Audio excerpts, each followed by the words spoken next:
The kidneys are located on either side of the spinal column in the posterior abdominal wall.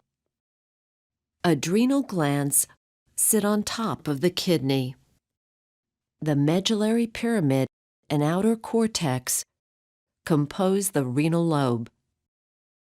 Branches of the renal artery supply each renal lobe. The smallest branches of the renal artery, called afferent arterioles, supply the excretory components of the kidney, called nephrons. Each nephron consists of a renal corpuscle and a renal tubule. The first step of urine production, called glomerular filtration, occurs in the renal corpuscle. It consists of a network of capillaries called the glomerulus and Bowman's capsule. The diameter of the afferent arteriole is larger than the efferent arteriole. This size difference produces high pressure within the glomerulus. The pressure forces the smallest substances, such as water, nitrogenous waste, amino acids, glucose, sodium ions, and calcium ions, out of the blood into Bowman's capsule through tiny spaces in the membrane separating them. Other substances, such as plasma proteins and red blood cells, are too large to pass through the membrane, so they remain in the blood.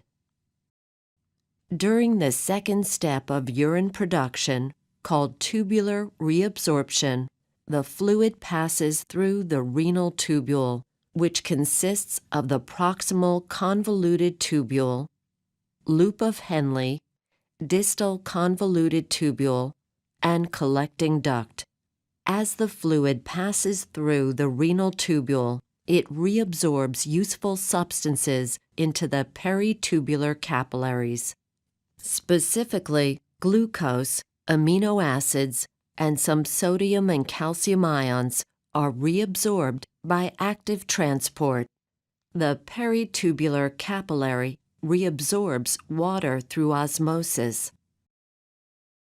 The final step of urine production is tubular secretion, which occurs primarily in the distal convoluted tubules.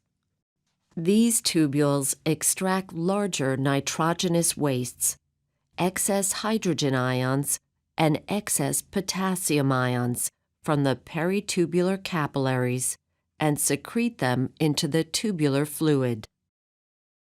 From here, these wastes will continue through the urinary system until they pass out of the body in urine.